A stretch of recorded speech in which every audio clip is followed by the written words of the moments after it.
Então vamos lá, pessoal. Continuando, tivemos, né? Parece até que eu estou falando no programa de televisão. Eu tive aqui o problema técnico, né? E tive que parar a gravação, deu um pau aqui, não sei. E se for necessário, depois eu emendo, se não, eu coloco parte 1, parte 2 e se viram aí para poder achar. Mas enfim, né? A gente estava falando da crise do setor cafeeiro, né? Que eu estava explicando para vocês. Então, veja bem. A crise do setor cafeeiro, a gente pode considerar como sendo um dos principais fatores da crise dessa república oligarca, porque tudo estava ligado ao café. Se o café estava indo mal desde 1900 e alguma coisa, né, haja vista aí o famoso convênio de Taubaté, então nós percebemos aí, né, que essa oligarquia ela não iria conseguir se sustentar no poder por muito tempo, né? Ficou até muito, 1900 até 1930, né, considerando mais ou menos o início dessa crise aí, né? Então a gente percebe, né, que essa oligarquia ela não conseguiria se sustentar durante muito tempo com esse tipo de política de valorização do café, se o café continuasse sempre em crise, e que foi acontecendo, né? Em alguns momentos essa crise foi mais intensa, em outros nem tanto, mas quando chegou no ano de 1929, quando houve lá o craque da Bolsa de Nova York, né? Uma crise internacional, aí a coisa realmente pegou. Então esse setor cafeiro que já se encontrava em crise, em 1929, né, ele praticamente faliu. Tá? Então nós podemos considerar a crise do setor cafeiro, portanto, como sendo um dos fatores importantes aí, né, para a gente poder entender o porquê que essa república oligárquica caiu e deixou então de existir. Né? Então esse é um ponto. Outro ponto que nós devemos considerar, um sinal, melhor dizendo, né, dessa crise, se encontrava no seio da própria elite e das classes médias da sociedade brasileira, que no caso foi um movimento de caráter cultural que foi a Semana de Arte Moderna. Atualmente existe um certo revisionismo com relação aí à importância da Semana de Arte Moderna, com alguns pesquisadores, historiadores, considerando que na historiografia brasileira houve um certo exagero com relação ao papel, à importância da Semana de Arte Moderna, né, no que diz respeito aí à crise da República Oligárquica. Muita gente diz que não foi tão impactante assim, mas enfim, nos livros de história, né, nas questões de vestibular que a gente encontra por aí, a Semana de Arte Moderna ainda é apontada como sendo um momento importante da história brasileira dentro desse contexto que nós estamos estudando, né, e que teria, portanto, relação com a crise da República Oligárquica e, posteriormente, com seu fim. Então, esse é um outro ponto que nós devemos considerar como sendo um fator. Para que vocês possam entender melhor, né, eu diria que esse movimento, né, ele foi muito mais um sinal da crise dessa república oligárquica, um sinal da crise da oligarquia que estava no poder, né, dessa elite, do que propriamente um fator da crise. Né? Porque se a gente for tentar pensar na Semana de Arte Moderna como um fator da crise, a gente vai encontrar uma certa dificuldade. Como um movimento cultural pode, de repente, ter provocado a crise do Estado brasileiro? Difícil, né? A gente pensar que só isso tenha sido um fator. Né? Então fica difícil de entender. Né? Mas então a interpretação que a gente pode fazer é que a Semana da Arte Moderna foi muito mais um sinal dessa crise. Né? E por que a gente pode considerar que foi um sinal dessa crise? O que foi a Semana de Arte Moderna?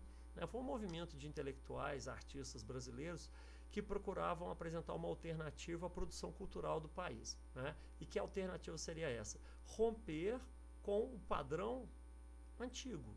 Que padrão antigo era esse? Padrão europeu.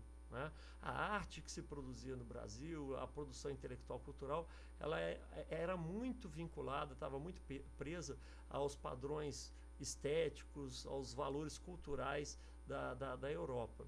Né? Então, esse grupo de artistas, que incluía, dentre outros, aí, Villa-Lobos, né, Tarsila do Amaral, né, Oswald de Andrade, Mário de Andrade, né, que são assim, os expoentes desse movimento, eles contestavam esses padrões, esses valores culturais, né?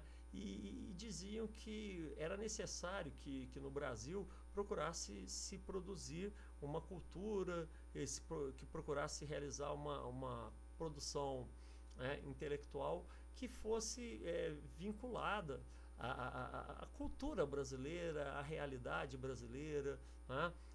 Então foi em cima dessas ideias, né, de tentar criar uma identidade nacional, uma cultura nacional, uma produção intelectual com características nacionais, né, buscando, portanto, fugir desses padrões europeus aí, né, que eles realizaram este movimento.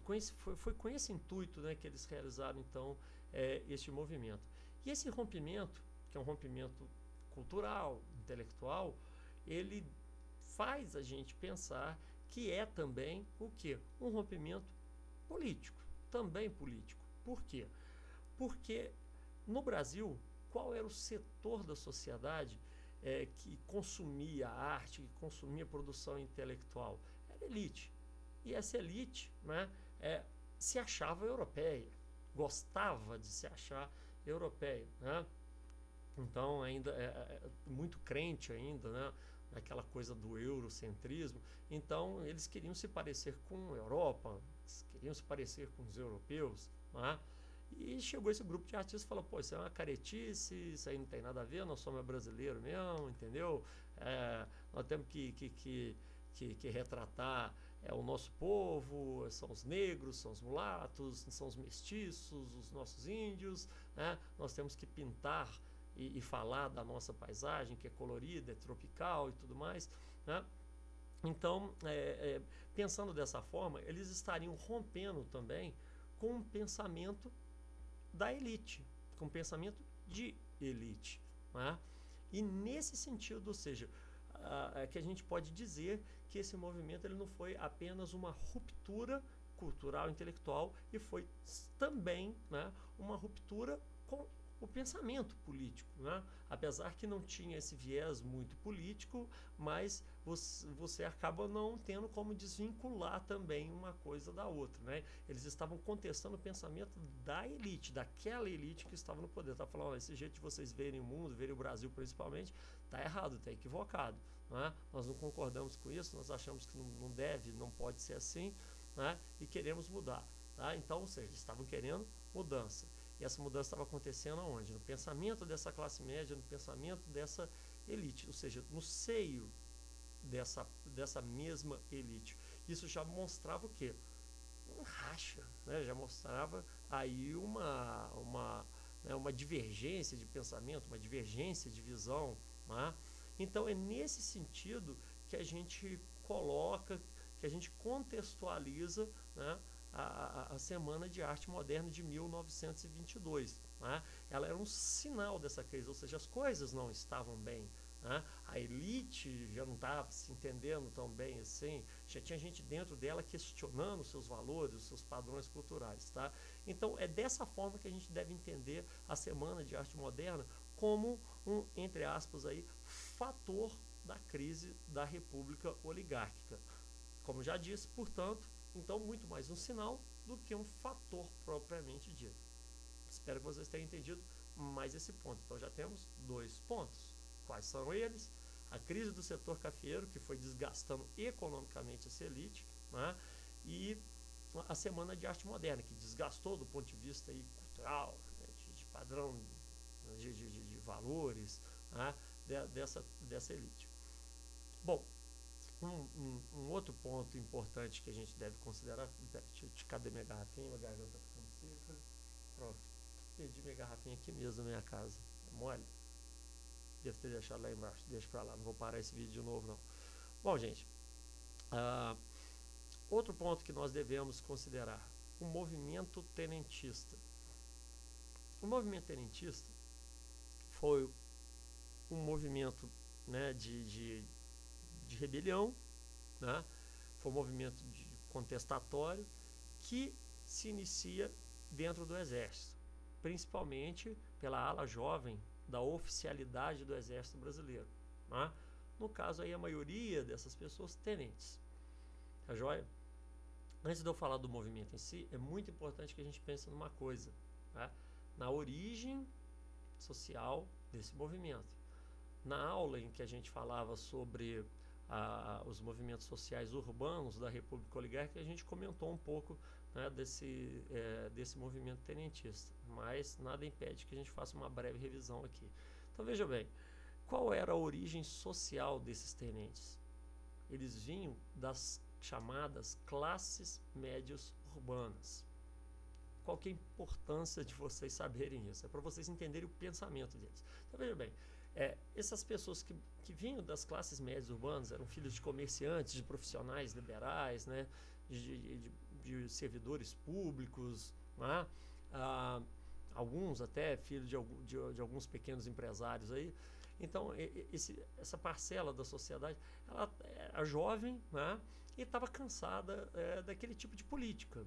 Eles achavam corretamente, né, que tinha muita corrupção, né, que essa coisa da política dos governadores, política do café com leite, voto de cabresto, né, tava dando na cara demais, era muita fraude eleitoral, era muito esse jogo, né,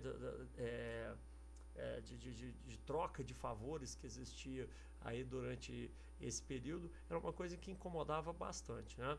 Então você imagina o pessoal lá dentro do exército, dentro de uma disciplina mais rígida, né, tendo que seguir aquelas regras todas lá e vendo o que estava acontecendo no país, né, em termos de política. Lógico, eles não deviam achar isso muito bom. Mas vamos lá, esse não é o ponto ainda, né? O ponto é a questão da origem social. Então, esses caras vinham das classes médias. Essas classes médias, elas eram muito ressentidas, porque essa política da República Oligárquica era muito voltada para o campo, para a agricultura, para a agroexportação, né? Como a gente já viu em comentários anteriores. E esse pessoal queria o quê? Um governo que tivesse as suas atenções voltadas para o setor do qual eles tinham vindo, ou seja, para cidades, comércio, para a indústria, para a diversificação, né, da produção nacional, uma diversificação econômica, inclusive, né? Então, além deles quererem o fim da corrupção, o fim do coronelismo, do voto de cabresto, eles também queriam uma política que fosse mais voltada para o atendimento, né, das necessidades e desse setor da sociedade brasileira, ou seja, das pessoas que viviam nas cidades, né? Então eles queriam modernização, queriam industrialização, queriam diversificação, né, da economia, da produção. Então as propostas, o pensamento deles era muito voltado para essas questões, né? Então daí, dentro desse movimento, eles reivindicaram, por exemplo, o fim do voto aberto, que era, né, um mecanismo que permitia a existência aí da prática lá do voto de cabresto, que era o poder dos coronéis. E eles queriam acabar com o poder dos coronéis, né? Eles queriam que as populações urbanas decidissem, as massas, né, decidissem. Então eles combatiam veementemente o voto aberto, né? Queriam, isso é uma reivindicação bastante genérica, né, mas queriam o fim da corrupção, né, o fim dessa jogatina política que existia aí no país, e consideravam que o Exército, né, seria a instituição mais indicada para poder colocar novamente o Brasil nos rumos novamente. Isso já faz parte daquele ideal de salvação nacional que esteve presente na proclamação da República, né, e mais uma vez ele ressurge aí, né, no pensamento desse movimento tenentista, né? Então os tenentistas, eles buscavam basicamente isso que eu estou dizendo para vocês. E como eles consideravam que essas reivindicações, né, essas demandas, elas não seriam atendidas pelo poder político, né, uma vez que não era interessante, eles eram os coronéis, eles é que estavam mandando, eles vão tirar o poder da mão deles, não iriam, né? Então eles, pensando dessa forma, acreditavam que a única maneira de romper com esse ciclo, né, de corrupção aí, de jogatina política, seria um golpe, né, uma revolução, uma rebelião armada para poder tirar na base da força, mesmo na base da porrada, essa república oligárquica do poder. E a partir daí eles começam a empreender uma série de intentonas, né, contra o Estado oligárquico. A primeira delas acontece no ano de 1922. Né? Então, no ano de 1922, ocorre lá aquilo que ficou famoso, talvez, o movimento tenentista armado mais famoso, que foi o golpe, perdão, foi a revolta dos 18 do Forte de Copacabana, né, que ocorreu aí no ano de 1922. Então, essa revolta aí, ela não foi bem articulada, acabou sendo abafada pelas tropas governamentais, né? Isso fez com que os representantes do governo, né, que eles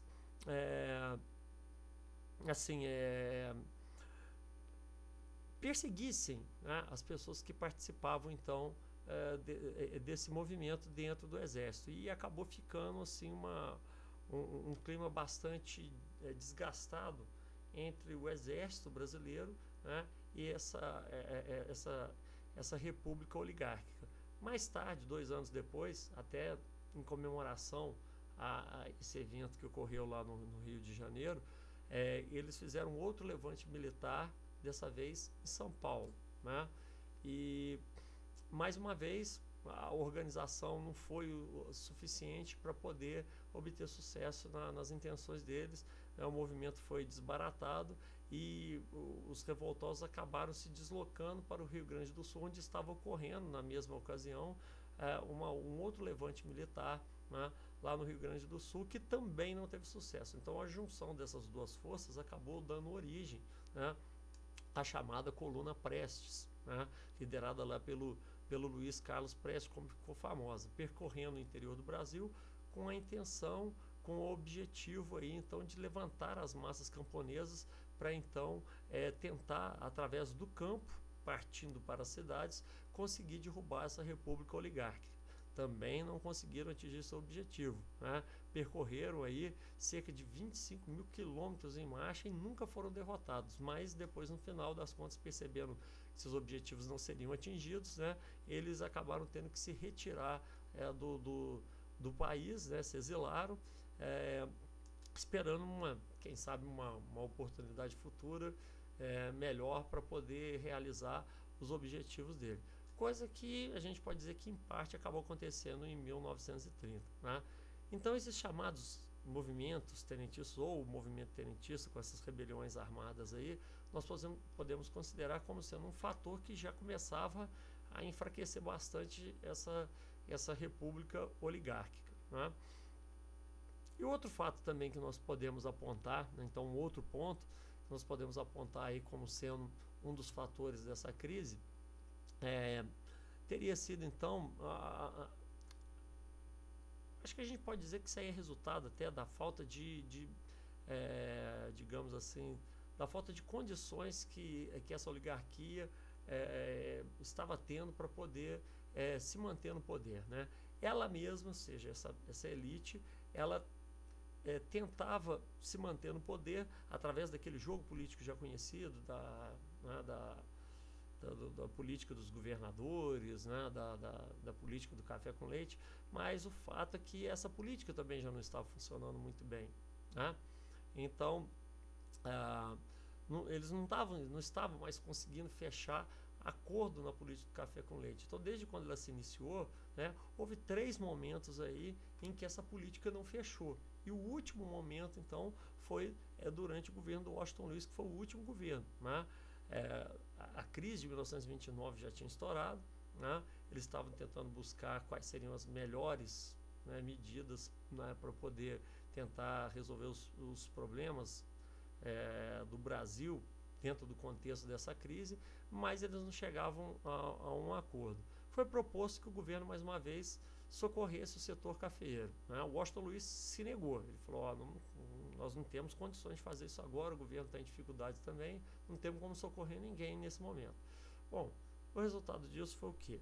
A oligarquia cafeeira, então, né, descontente com isso aí, procurou o candidato, já estava no finalzinho, né, do mandato do Washington Luiz, né, então eles procuraram aquele candidato que era o candidato do governo, né, que no caso seria o Antônio Carlos de Minas Gerais, e pediram a ele que ele apoiasse essa política de valorização do café caso ele fosse eleito, o que ele prometeu. Ele queria ser eleito, né, então ele se comprometeu com para um setor cafeeiro.